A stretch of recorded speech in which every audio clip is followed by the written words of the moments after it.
Yeah, good evening, good morning to all of you in Hong Kong, and for those of you in the US, good evening.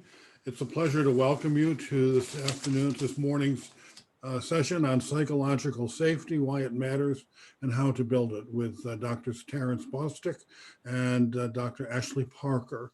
We're very, very fortunate to have them with us today.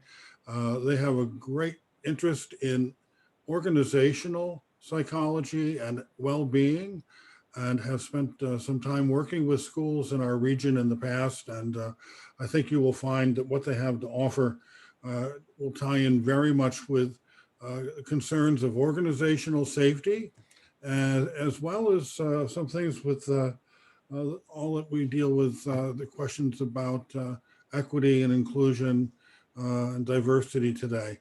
So I want to again thank them very much for joining us and sharing their expertise with us, and thank all of you as well for giving your time today. So I look forward to the next hour of information and exchanges. So please welcome. Thank you, Ed. Thank you. Ashley and I are very excited to be with you today. We realize that it's probably a mildly inconvenient time for everyone. And I think we are like educators in that there's nothing more exciting for us than an interested student. So we hope this information is useful for you. We promise that there's going to be some interactive spots here. There's going to be some spots for you to do some reflection. We're going to have some polling in here. So we hope to make it an interactive time for you here for the next 45 minutes or so. We do want to let you know that we are recording this so that it can be viewed in the future. So just please know that you're being recorded. So don't do anything that you don't want recorded on the screen. We're gonna take questions at the end, given the nature, kind of the format we have here. But if you want to put them in the chat, that is just fine too. We'll try to monitor the chat, and if we can hit some of those as we go, we will. And if not, we'll queue them up for the end. Ashley, any other opening remarks, or am I okay to go? Go ahead. I think you hit it. All right. So at the risk of stating the obvious, this has been a very, very unusual 12 to 18 months. We're talking about psychological safety right now because it has been a worldwide upheaval. So, really, regardless of where you live on the planet right now, there have been public health crises. There have been economic crises. There's been racial injustice that's been highlighted again. This really has been, one of the most stressful environments that most of us have lived through. And in many cases, it's really tugging on every resource that we have. So we are more financially stressed, psychologically stressed, whatever the issue is, we're even more stressed than usual. And in a lot of our work with overseas schools, you all are very dedicated people. You've had some people that have stayed in country and have had to deal with the stress of operating a school, closing it down, opening it back up again with a very short staff under very austere conditions. And you've had some folks who've traveled back and forth, which oftentimes meant you got a 2-week, all expenses paid vacation to the inside of a hotel room that you couldn't leave. So all of those things really have created for just about the most stressful environment that we can imagine. And we realize that we can't just check these things at the door. We've got to show up and be our best for our faculty, for our staff, for our students. And we want to talk about psychological safety as a tool that will help all of us get better at that.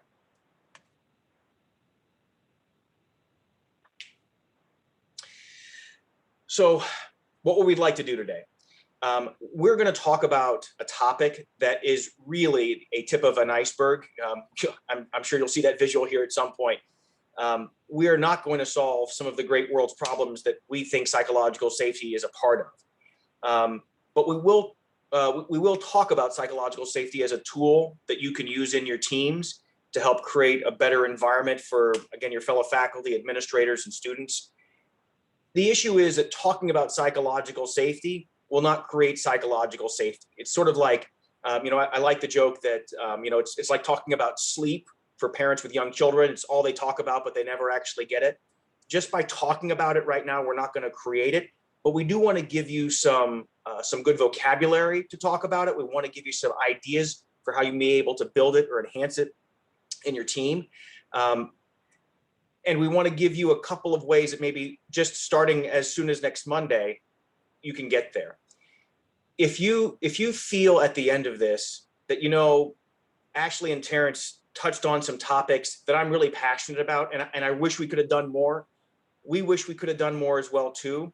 And we want to challenge you all to sort of take whatever dissatisfaction or frustration you feel out of this today and really channel that into, being that proverbial change that you want to see in the world.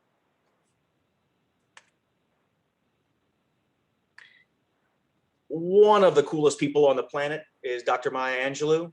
I'll let you read it because I think it's more powerful if you read it. You can hear her saying it.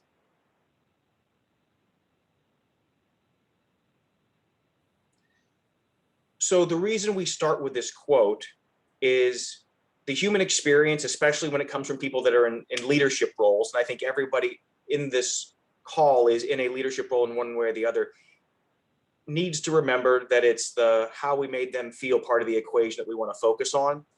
And psychological safety can really enhance that. So that's why we like to use this quote to kind of level set. Now, there are all sorts of issues, and we understand that your organization has been getting you some great speakers on this. And we wish that we could talk about all of these. If you're a psychologist, you love talking about how can we make all of these things better. But we have to talk about them kind of in order. And to talk about them in order, we've got to talk about psychological safety first.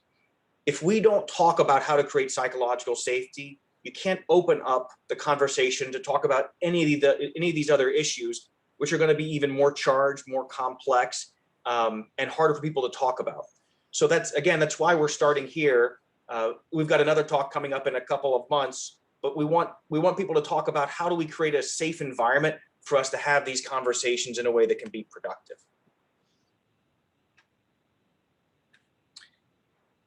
So if you would, do a bit of a self-assessment here, right? So think about the school that you're in now, or think about a school you've been in the past, and think about a couple of these questions. Think about, how do people here ask for help when they need it? Think about what helps people feel comfortable raising difficult issues. How are people comfortable in disagreements? How are different points of view handled in situations where there's a power inequality? Someone's more senior to someone else, or maybe it's the power inequality between overseas staff and in-country staff. How do people feel when they want to ask questions, when they don't understand? Or can they ask questions, or are they worried that they're going to look or feel stupid? What's the culture like about giving and receiving feedback? Mistakes happen, right? It's a school. Things are going to go wrong. How are those errors handled? Do we look for someone to blame? When you think about team meetings, how do the conversations go? Do 30% of the people do 70% of the talking? How do the smart, quiet people get their thoughts into the room? And, to what extent does every team member feel equally respected and equally appreciated? We want to give you 60 seconds or so just to sort of sit with this and jot down a few notes to any of these that spark your interest or cause you to think about something. We'll just give you 60 seconds.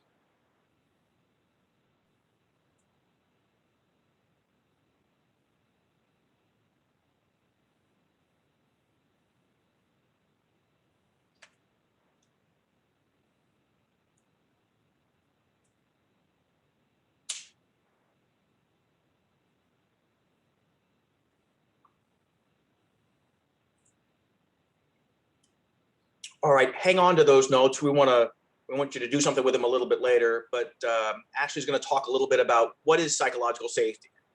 We've been talking about it, so we probably ought to define it, huh? So as you may have discerned from those quick self-assessment questions, psychological safety is the shared sense among members of a team that it is okay to take interpersonal risks, that you can ask for help, acknowledge when you've made a mistake, introduce a new idea without concern that doing so will somehow compromise the respect others have for you on the team. It is the shared feeling that we can support each other, that we have each other's back, and that we can be open, honest, and direct even when it is difficult, because it is in the best interest of the team. Psychological safety doesn't reside within a single person. It's not a accurate use of the word really to say that there's a psychologically safe leader. It's about how leaders and team members establish a sense of psychological safety on their team. There has been a lot of research in recent years on the concept of psychological safety. It actually evolved from medicine. The primary researcher was better understanding what separated effective teams in, emergency rooms from ineffective teams.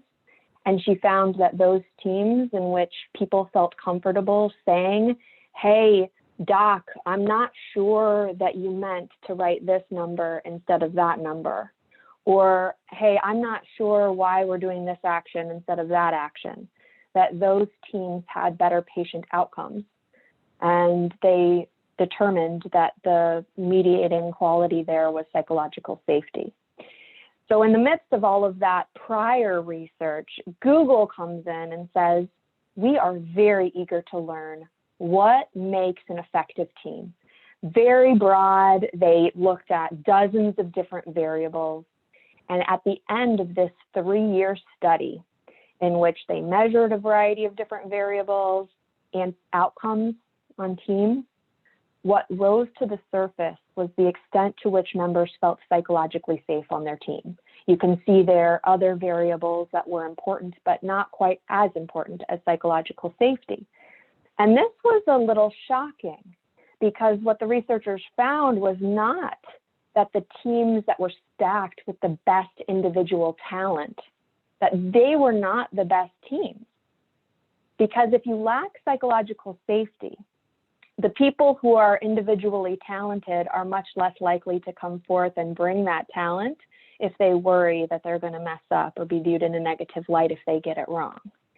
And so this was very affirming to speak to the importance of this variable and how it had emerged in a completely independent study in a way that helps to understand how teams manage to be effective. So Terence already mentioned that this is one piece of a puzzle, one piece of the foundation of developing inclusive teams. There are a few other pieces here, right? So the extent to which people can be their whole authentic selves at work, the extent to which they feel that they belong, not just that they fit in, but that they can be included and accepted for the entirety and authenticity of who they are, and then voice, an opportunity to express their ideas. So we're focusing on psychological safety today. It is a required, but ultimately insufficient condition for organizational excellence. Of course, it's much more complex. But as Terence said, we're starting with psychological safety because that's the foundation that people need in order to bring their whole self, in order to share their voice. So at this point, you're probably thinking, well, everything that you and Terence have said sounds really good. I'll take it. The thing is, most teams don't have the level of psychological safety that they'd like, right? It sounds really good. It's easy to describe, but it's harder to do. And we're all pretty capable people who are motivated and generally successful in the things that we do. And so what makes it hard? So we just want to do a quick poll. And I'd be curious to better understand your experiences. Have you ever worked in an organization that had a poor level of psychological safety? All of your responses, by the way, are anonymous. We won't see who endorsed what, but we will just see how many people endorsed which item. I'll give you a few seconds there. While you're filling out the poll, I want to encourage any of you, if you haven't read about Project Aristotle that I actually talked about, I want to put an exclamation point at the end of it. Google is sort of like the military if you're a psychologist, because they get to do kinds of research that we just don't get to do in the real world because they have so much money and talent and people. It's an extraordinarily compelling study that showed it didn't matter where people went to school. It didn't matter how smart they were. It mattered how safe the team was to bring up divergent ideas. So you can find plenty of good stuff from it on the internet. We can also send you some resources as well too. It's pretty cool science. All right, it looks like most folks have had an opportunity, so let's look. I mean, an overwhelming number of us can think about experiences, and it's probably not too hard because of the emotional salience of being on a team that lacks psychological safety, right? Back to Maya Angelou, you remember how you felt. And so it is, unfortunately, a pretty frequent occurrence that people will have been on teams where they've lacked psychological safety. So let's talk about what gets in the way. Why is it so frequently the case that people don't have the psychological safety at work that they'd like? There are basically two main buckets. And so this slide relates to the first bucket, which is individual factors. So each one of us has an innate need for social acceptance. So as humans, we are social creatures. We need to be part of a group and to be an accepted part of that group. And so we have developed adaptive social strategies to minimize risk of exclusion. And so one reason that it's hard to establish a psychologically safe environment is that it is interpersonally risky to say, I don't get it, or I messed up, or to introduce an idea that might lead someone else to feel like you're challenging them. And so it's a reasonable interpersonal strategy in the sense that it's very effective in impression management, right? If I have the question during the meeting, well, I don't want to look silly, so I guess I'll just figure it out later, or I'll ask somebody later. And little do I know, no one else knows the answer either, and I really needed to ask in that moment. And so it's important to acknowledge that we are in many ways imploring people to engage in a social strategy that is riskier, right? When we're talking about psychological safety is the freedom to take interpersonal risks, we have to acknowledge that there is something at risk, which is belonging in the group. Now, while it makes sense in some ways, as we've already learned, it doesn't make sense in the way that it doesn't contribute to the best team outcomes.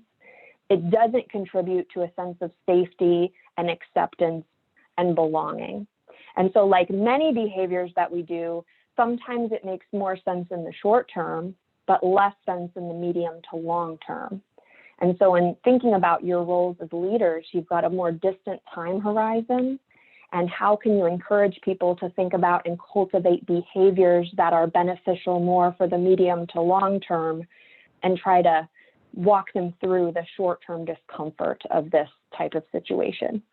So just another quick poll, just to get your sense. Have you ever not asked a question in a meeting for fear of looking stupid? Is it just me? If we were all together in a room, I'd ask for the hand raise. So this is the equivalent of that. All right, I'll give you a few more seconds.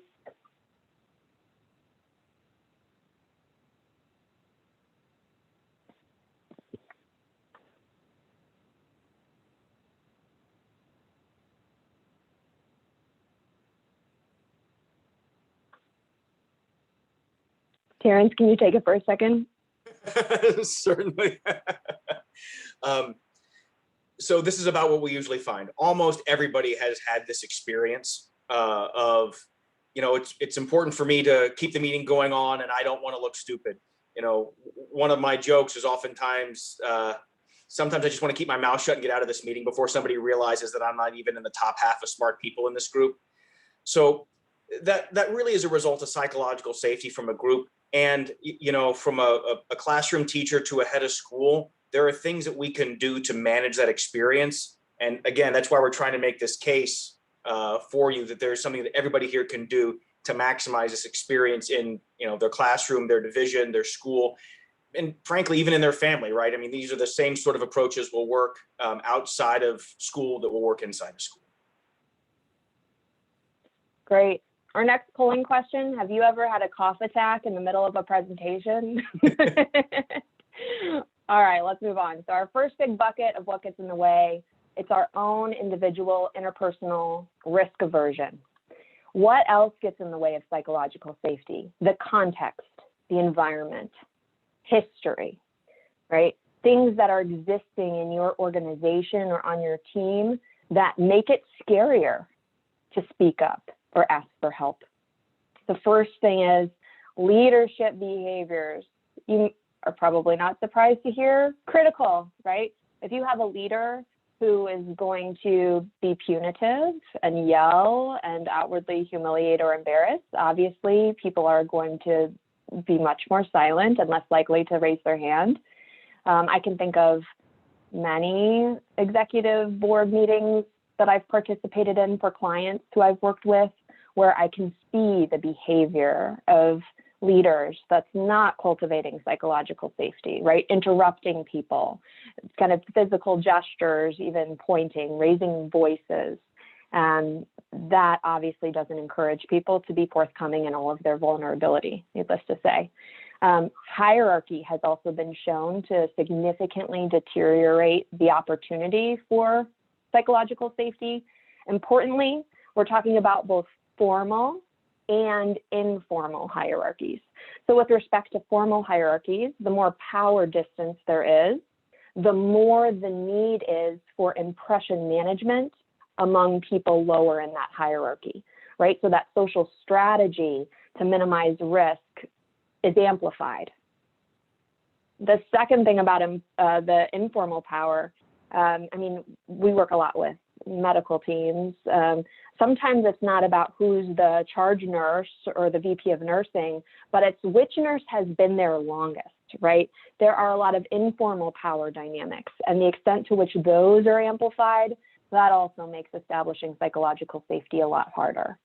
And then lastly here, if you have taken an interpersonal risk and you got burned, we are all very good social learners. And if we did ask that question in the meeting and we found out later somebody did think that we were silly or stupid or weren't paying attention, then we're going to have a much harder time raising our hand in the future. So as I was talking, it's possible that jogged a few things for you.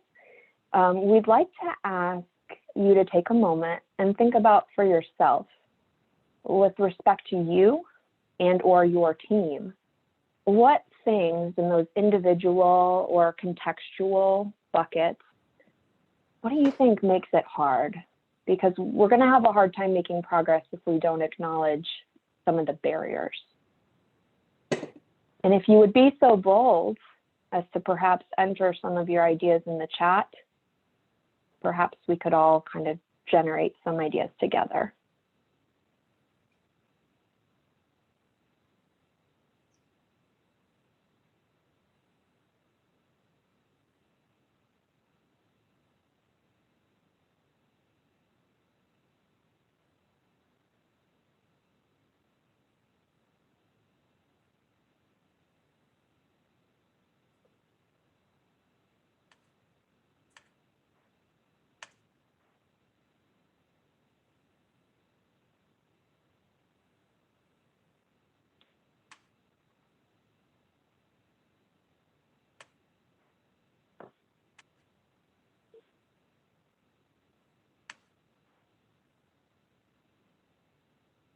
All right, we're getting some submissions in the chat. Please continue sharing those if you will.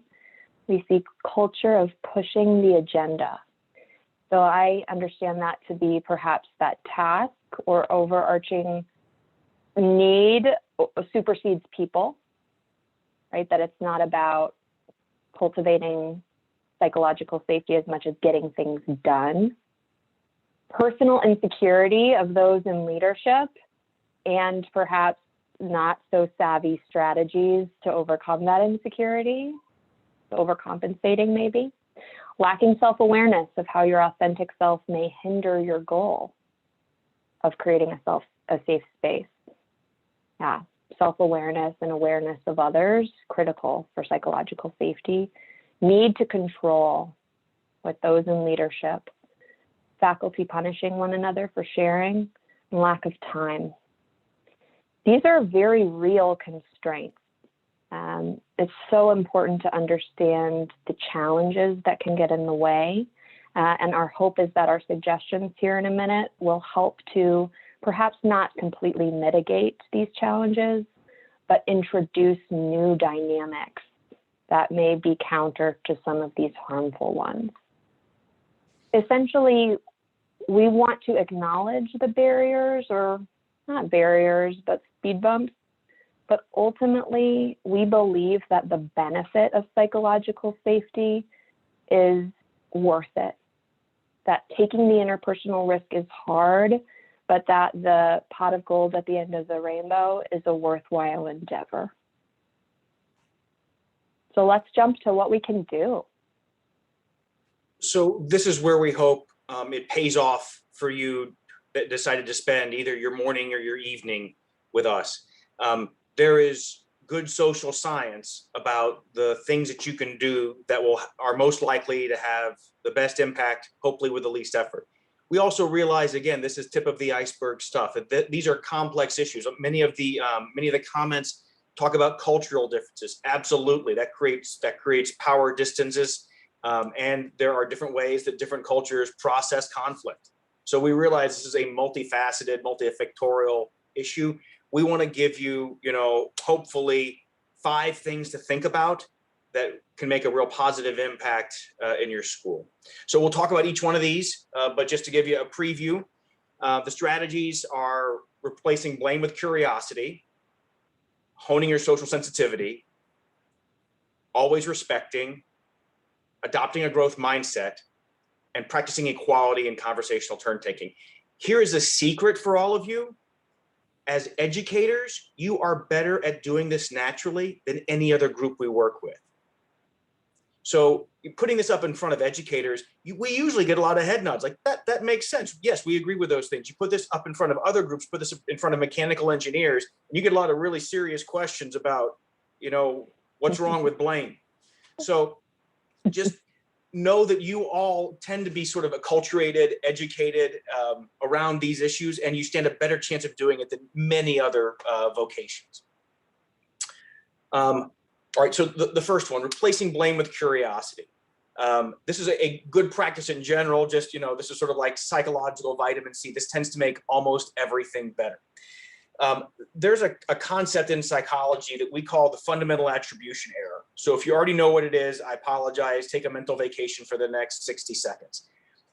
There are a few things in psychology that we treat like a law, because every time we research it, we find that it holds true.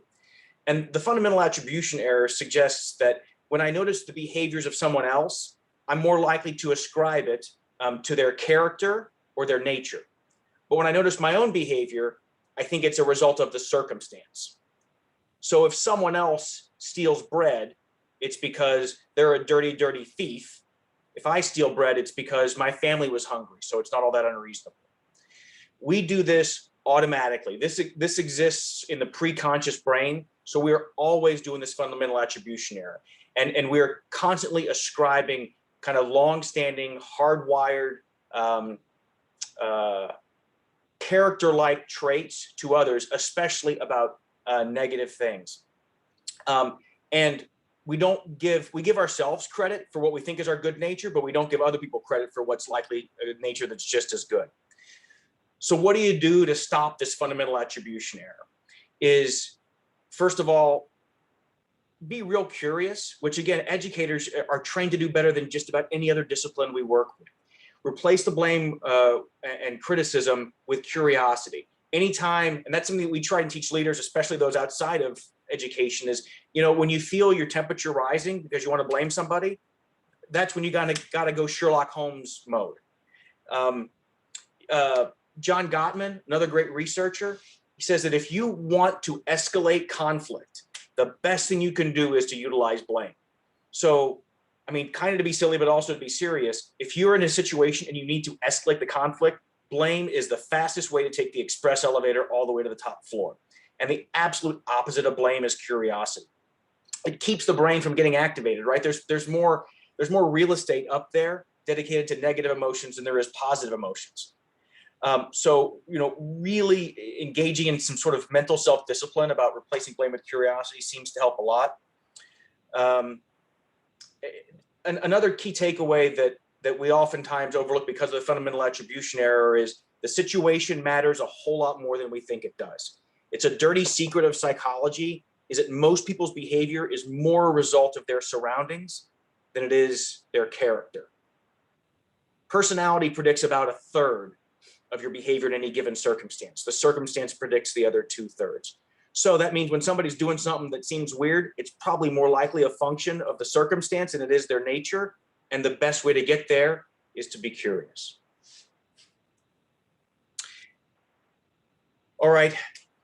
Most people don't really listen. We just wait to talk.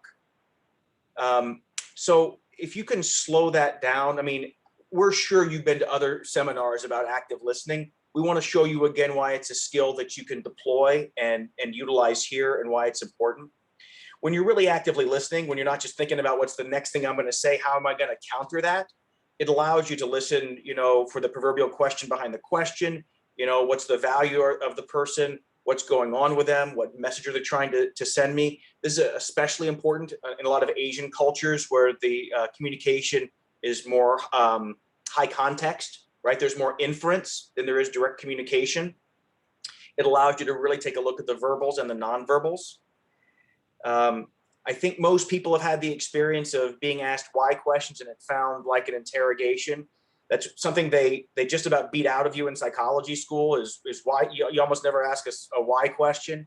You can ask a whole bunch of what questions. What led you to do that? What did you mean there? Help me understand that. By replacing blame with curiosity, it will pave the way to build the trusting relationship that is one of those key ingredients in creating psychological safety. And it shows that the other party can trust you, which, once you get past that, you can do all these other things, but until you get past that, you're still on the wrong side of the line. Our second big tip here relates to honing your social sensitivity and empathy. On the right there, you can see an emotion wheel. If you don't already have one of these printed out by your desk, I highly encourage it. It helps to build out your emotional vocabulary to better describe your own and others' range of emotional experiences. So in the last slide, when Terence talked about active listening and reframing what you're hearing in terms of feelings, your ability to do that well is dependent in large part on the vocabulary you have around feelings. Back before I worked at CMA and I did therapy, one of my clients truly could only describe his emotional state as either good or bad. And when it comes to establishing psychological safety, part of it is in being vulnerable, right? Showing people that it is okay to be forthcoming and acknowledge your imperfection. And when you have a more built out emotional vocabulary, you're able to share that vulnerability and imperfection with more precision and ultimately encourage others, hopefully, to do the same. Your attunement to yourself and to others is a key part of emotional intelligence, and that foundation enables people to feel more comfortable being forthcoming. And so while my client, we worked a lot on diversifying his vocabulary, and ultimately, I think it was helpful for him even just to understand his own experiences. You can see there at the top on the right, vulnerability is key, and the chicken and the egg. So frequently people want psychological safety before vulnerability, right? I want to know that there's going to be a parachute when I take this interpersonal risk. I'm going to wait until I feel psychologically safe, and then I'm going to jump out of the airplane. And the fact of the matter is that that's not really how it works, especially for people in positions of leadership. It's the other way around. It's that you need to take the interpersonal risk, demonstrate the vulnerability, be forthcoming in acknowledging your emotions that may not always feel so great. And that is what establishes psychological safety for others. Another part of this social sensitivity is empathy, perspective taking. It's probably not surprising to you that essentially everything in the domain of diversity, equity, and inclusion is enhanced when we can understand things from other people's vantage points. And so just to drill down a little bit on what Terence was sharing about curiosity, this recognition that, hey, I feel like I have a good sense of what I'm touching here, right? This tusk, it's hard, it's pointy, it's about a foot long. I've got a good sense of what's here. And it takes a good degree of humility to step back and realize there might be a big elephant that I don't see, that I am feeling only part of. And when I hear somebody else describing, no, it's not hard, it's soft and malleable and it's kind of hairy, that is not the opportunity for me to say, what an idiot, but to think, what part of this elephant is this person touching? And so here are some questions that you might ask yourself, and get, again, modeling that humility and recognition that we might think we got a sense of the entire situation, but as this parable would indicate, we frequently don't. It's okay to disagree. Difference isn't bad. It's part of the joy of diversity. What makes this hard? Stress, of course. And we're depleted. We have a much harder time extending this empathy. And so it's when you feel most depleted that you most need to introduce time and space to engage in this type of behavior. Our third point here about respect, again, not a surprise to anyone that respect is important. From our perspective as it relates to psychological safety, we think about respect in terms of giving and receiving feedback. So we can only know so much about the impact that we have. We know a whole lot about our intent, but that doesn't always translate into our impact. And so an important part of developing and sustaining psychological safety is showing other people that you can give and receive feedback well. There's a quick model here on the right: situation, behavior, intent, and impact. It's a framework to give tough feedback. Hey, Terence, in that meeting the other day, we were talking about leadership development training programs, and you interrupted me a few times. This is not real. I'm sure you were feeling a lot of energy and enthusiasm around your idea. The impact is that I felt like I didn't have the space to contribute, for example. Another thought about receiving feedback. I know we all like to say that we like to get feedback, but it's pretty hard. And so just a quick tip, the very first thing you should say when anyone ever gives you feedback is thank you, because think about the interpersonal risk that they've taken to share that with you. I'm sure we all have a lot of examples of feedback we haven't given to people. So when people do share it, we want to show that we're non-defensive and say thank you. We promised, by the way, we're going to get to the end of the deck here in the next 10 minutes or so, because we want to take some questions at the end. And just so you know, Ashley and I are going to hang around at the end of the presentation to take more questions as well too. This is a place where we've just flat out stolen this concept from ed psych. The growth mindset really does, at least as we understand it, come out of educational psychology. And it is so liberating, and it should be deployed across all of society. I'm going to assume some level of familiarity to everyone on the call about this, but I actually explain it to my children all the time as well too, right? Like the first time you go bowling, you shouldn't do a good job at bowling, right? And because you didn't score well doesn't mean you're bad at bowling. It means you just haven't learned how to be a good bowler yet.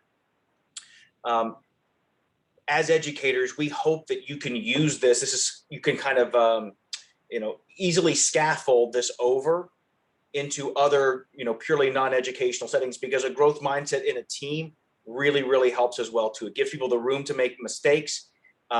It allows the whole team to evolve. It allows the people to evolve. It assumes that I'm not perfect today, but I'm on that path. And because it's such, growth mindset is also a pretty positive language, right? It's an easy thing for people to talk about. Who doesn't want to have a growth mindset? So oftentimes using this model and just reminding people, hey, we're trying to have a growth mindset here. That's an easy reset. It's a positive or neutral experience, and it's language that everybody likes. So it can be another pretty good tool in getting people focused on getting better. And it's also a reminder that successful people usually fail more than non-successful people. So the fact that we're making failures means that we're making more progress, and reminding people about that. I'm sure everyone here has had that conversation with students. It applies just as much to our peers and to our leaders and subordinates as it does to our students.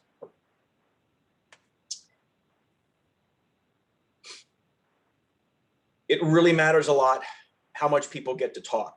And it's interesting to see how this has changed and not changed in lots of places living in Zoom or team environments for a period of time. So just keep tabs on who talks and who doesn't talk in meetings. It is a great predictor of how much psychological safety exists in the meeting. For really high psychologically safe environments, even if there are hardball extroverts and hardball introverts, the extroverts will stop, invite the introverts in, and the introverts will occasionally ask the extroverts for a little bit more room to talk. So the act of touching base with each party in the meeting does really seem to matter. That conversational turn taking, that we're going to go around the table. Sometimes it feels like it's a throwaway group behavior. It's not a throwaway group behavior. It really does matter. Equal airtime, or at least the opportunity for equal airtime, matters. Using questions to draw people out, giving them the floor, using a parking lot to capture ideas that maybe came from the extrovert that always likes to say stuff, but only half of it's relevant, using the parking lot to put it over there. Getting the room comfortable with silence. We have a lot to learn from introverts who sit and think. Most extroverts don't sit and think, we just sit and talk. And when people take a bit of a risk, everybody remembers if it was encouraged or if it was discouraged. So we can't emphasize enough, think about the next meeting you're in, just be a student of who talks, when they talk, and how much they talk. It's kind of fascinating. It's a fun place to be a fly on the wall, and just know that it is both a predictor of and a measurement of the amount of psychological safety that exists in the room. So think about whatever team you're on. If it's the middle school ELA team, or if it's the senior executive team, whatever the team is, think about your team and think about how much turn taking goes on there. If it's great, strongly agree. If it's not great, somewhere down below it.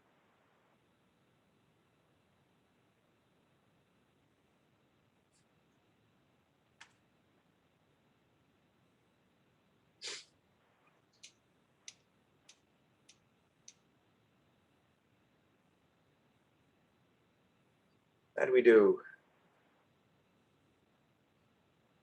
Ah, I was going to say a bell-shaped curve, but that's a pretty flat distribution. Interesting. Interesting. All right, something to think about. Yeah. All right. So just to remind you, the 5 key takeaways, if you want to do 5 things to improve psychological safety: replacing blame with curiosity, getting better at using what the feeling the words are, frankly, making sure that you're modeling respect, emphasizing the growth mindset, and making sure that there is turn taking. If you can't solve everything, you can certainly solve, or at least make progress on psychological safety by trying those 5 things in the team. So quick check-in, we wouldn't be psychologists if we didn't ask you at least once how you were feeling. And I'm a metaphorical person. So I always think it's frequently the case that people sense that there's a gap somewhere between where they are currently and this island, right, that we're all swimming toward, where there is psychological safety. And frequently when we're talking about this topic, it's not just an objective type discussion, it involves a lot of feelings. And so the recognition of what your feelings are is a good way to practice step number 2, but also in acknowledging that this is hard and it would be reasonable to have any range of emotions, and that the most important thing to do is not to be discouraged by those emotions, but to really use them as an opportunity to do something differently, something new, hopefully something you've learned today. So that's kind of our final question here is, what do you think you could do differently? Maybe it's, well, I'm going to reframe all my why questions as what questions, particularly when stakes are high. Or I'm going to print out that emotion wheel. Or I'm going to learn more about the fundamental attribution error. Whatever that is, figuring out how you can do something actionable and how that relates back to your school's mission and values and your personal values. If you have that type of intrinsic motivation, it's going to be much more likely to stick. I'll give you just a few seconds here to maybe think about, jot down an action, and to think about if you have any questions, because we can open the floor to thoughts, questions, ideas, discussions. We joke that psychology should be the science that helps to close the knowing and doing gap. So that's why we want to pause here on 26. Let's do something that closes that knowing and doing gap. And if you don't want to do it for us, do it for Dr. Angela.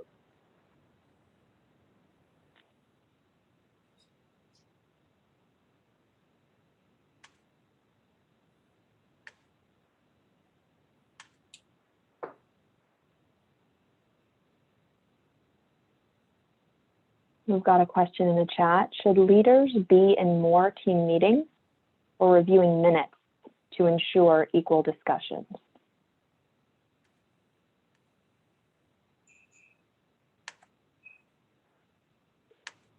It sounds like that's asking, is their absence going to contribute to more psychological safety?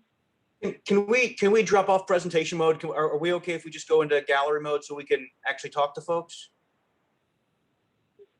Let's do it. By the way, that's way more rewarding for us as well too, because you know how this is. It's like, feels like you're talking into the void. The person that asked that question, are you comfortable at giving us a little bit more detail? Hi, yes, I'm gonna keep my camera off though, because I look a little messy right now, if that's okay. Thank you. So at our school, every Friday, we have a couple of hours that students leave school early on Fridays, and the teachers have collaborative planning. So they come together in teams. We have a primary school team and then a middle school team. Our school's small, so the teams are just the 2 teams.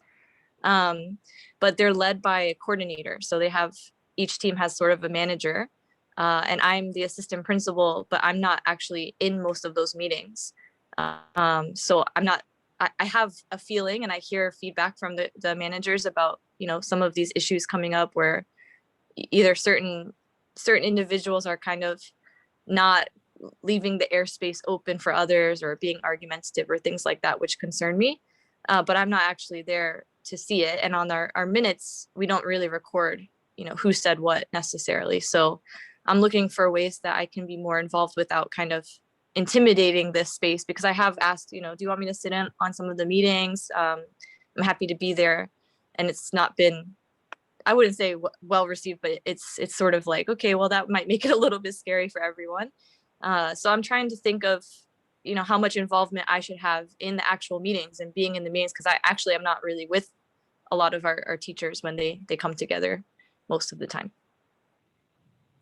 I have a couple thoughts. I'm sure Ashley does too. My first thought is the reviewing the minutes probably is not going to get you the information you're looking for, because I'm sure it's going to be heavily colored by however they were taken. My second thought is that education is kind of unique, that you all have a tradition of like classroom observation from another faculty member that most other disciplines don't have. It's like weird for a surgeon to ask, hey, do you mind if I watch you do a procedure? That just doesn't happen. So in our experience, there's usually a little bit more freedom to ask, do you mind if I sit in? I just love to see how it goes. That would be my thought is, what can I sit in? I just love to hear it. even if the first one's awkward, back to the slides, if we're trying to reduce the amount of power distance that's going on there, having you participate at least enough time so you don't get the effect of it's just different because you're there. I'm just hard pressed to think that it's going to be a difficult thing for you to pick up on if you can actually be in there observing, is there real conversational turn taking, or are three people talking the whole time? Ashley, what thoughts? It strikes me in what you've shared that there's maybe some inappropriate behavior by a few people, right? That they're taking over the conversation and so it made me think this could be a good opportunity for feedback. And I don't know any of the details about who might give that feedback. But when you think about conversational turn taking, it's not just about facilitating in the moment. It's about setting the stage for good meetings by letting people know what your expectations might be. And so bringing curiosity to the table after the meeting and saying, I noticed you had a lot to share. It's apparent that you care a lot about this issue. I couldn't help but wonder what other people in the room had to say, right? Giving them insight into your thought process, which is a technique of vulnerability, and seeing if that plants a seed of how they may not have the insight or recognition. That would be kind of the first step of giving some feedback. But it strikes me that if there are some contributors to harmful team dynamics, that's the opportunity to show respect by giving some feedback. Thank you so much. Yeah, I also agree with you. And I think maybe I need to walk the manager through this, because I've also offered to talk with the team and he's sort of like, no, it's okay. Like, it's not a big deal. So I think he's kind of worried that the blame's going to be put on him if I come in and say, okay, guys, like, let's refocus our expectations. So I'll share this information with him and have him maybe have that conversation with them. Thank you so much. Yep, please do, because I mean, psychological safety, after you talk about it, I mean, it's sort of like a puppy. I mean, who doesn't want it, right? I mean, it's good for everyone. There's a question. I'll try and I'm sure I'm going to give the short answer, but it's not going to be helpful. Someone asked a question about the research about the proper ratio of leaders to non-leaders in an organization. The sort of traditional industrial psychology literature would usually say that span of control needs to be between 5 and 9 people. And when it's more than 9 people, it's hard to really provide a lot of oversight for them. And if it's fewer than 5, you're sort of top heavy. Now you're all going to hang up on this call after I say this. In international education, it's oftentimes different because sometimes your schools are extremely well resourced. And then you do see situations where things get top heavy, or, you've got so many resources, it feels like there's more help sometimes than there needs to be. The standard sort of industrial psychology answer is span of controls usually need to be 5 to 9 subordinates for every one manager. And, you have the luxury of lots of resources, and sometimes in international education that can end up creating additional levels of leadership oversight and supervision that maybe don't need to be there. Next question, when using the strategy of situation, behavior, intent, and impact, how do you handle defensiveness? How do you make sure that the situation doesn't escalate? So a few thoughts. Doing it one-on-one rather than in a group. Perhaps that was a given, but to be explicit. Another, giving people time, and maybe even being explicit about that. Hey, I know this may be hard to hear, and so it's okay for us to reconnect about this tomorrow after we've both had some time to think about it. If somebody's becoming defensive or trying to justify, fundamentally, all of us want to feel heard and understood. So perhaps this is obvious as well, but listen, understand, what is the justification? What were the situational factors? What part of this person's core identity do they feel is threatened, right? Usually people, when they become defensive, they feel threatened. And we have to understand what is that threat that they're feeling. They think that you think they're incompetent, right? They think that you think that they're not a hard worker. They think that you think that this wasn't a priority. So you have to listen to that and identify, do that active listening and say, I believe you are a competent contributor. right? You have to appeal to what they feel threatened by in order to have a more productive conversation moving forward. And so I would say take the time, listen, recognize what they feel threatened by, and understand that multiple realities can exist, right? They can have, let's say, a reasonable justification in their mind for whatever happened, and this is the impact that I'm sharing with you. So how do we move forward in light of those two realities? Some thoughts.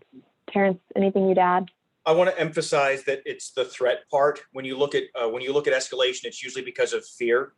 You know, so this will be a little politically charged, but it's late enough in the evening that I'm okay with it.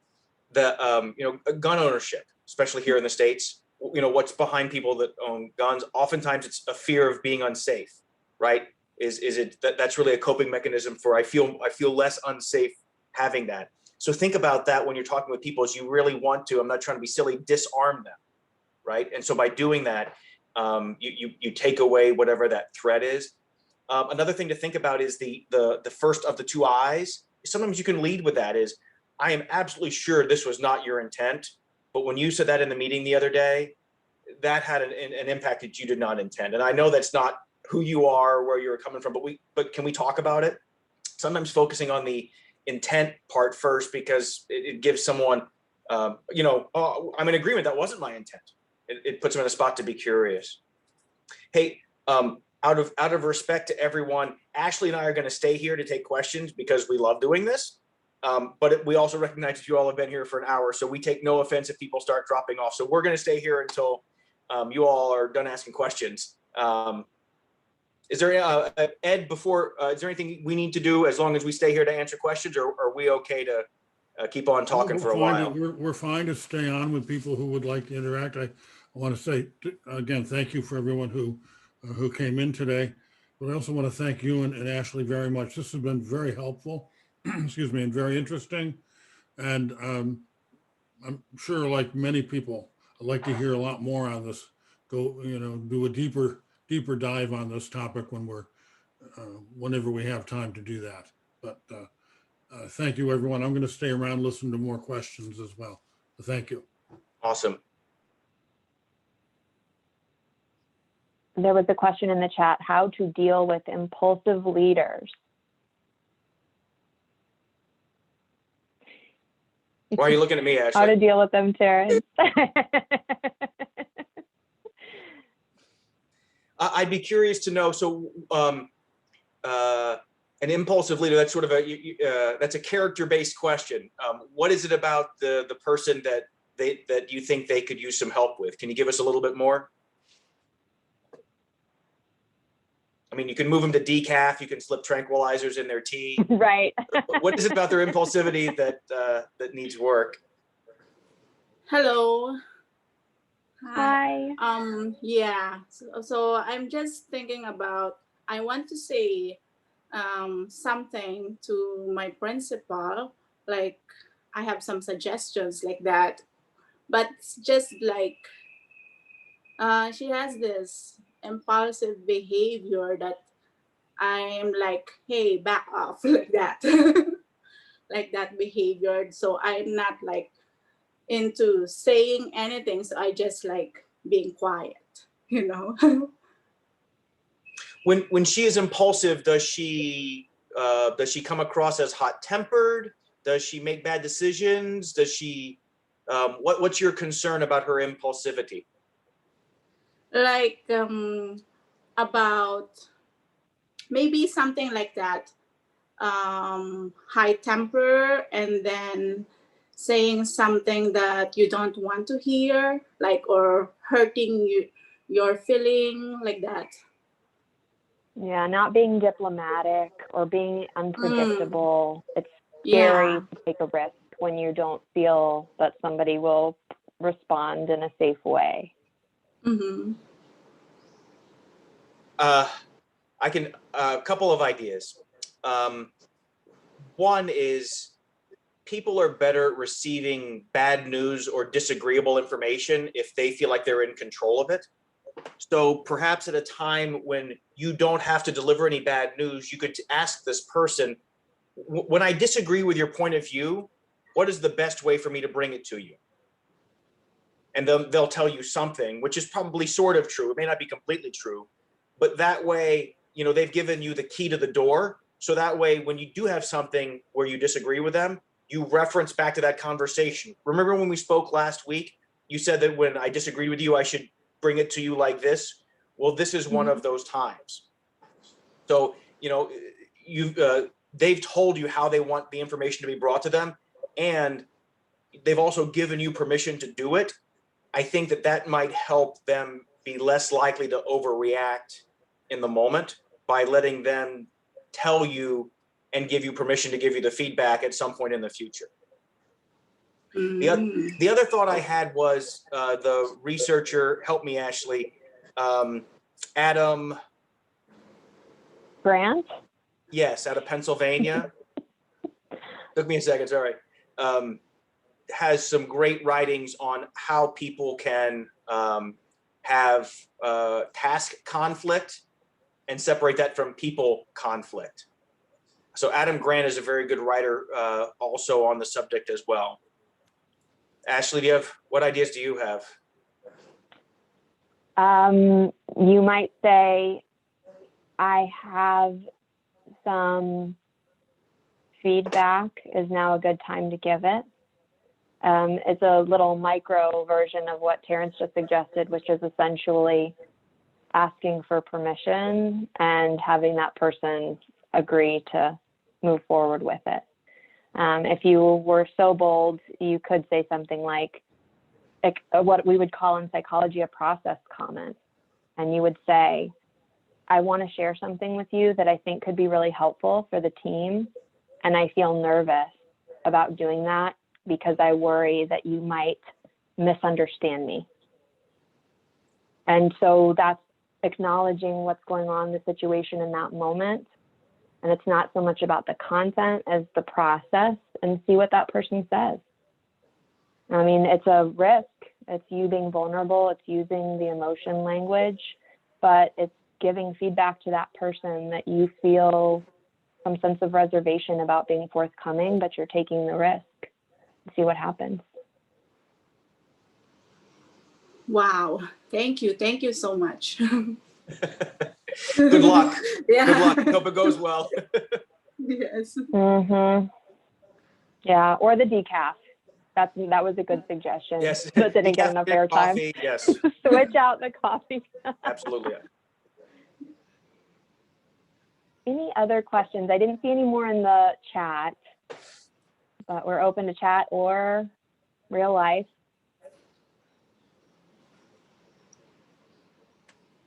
Let's see here. What was the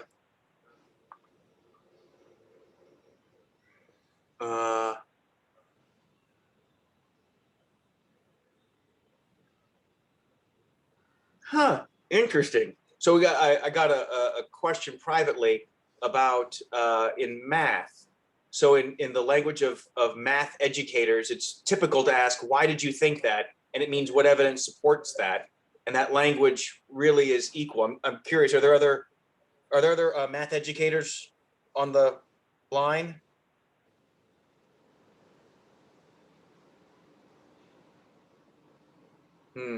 My guess is that works because asking that question probably is less tense than a time when someone's actually giving or receiving difficult feedback. So, I mean, that's the normal and appropriate use of the word why in a time that it doesn't have to be emotionally charged and can be asking like the genuine sense of why. But in reality, when most of us ask the word why, we're, why did you think that was okay? Right? It's not a real question. Oftentimes we use the word why and it's not a real question. I think in math, probably it's because it is a real question and it's not emotionally loaded.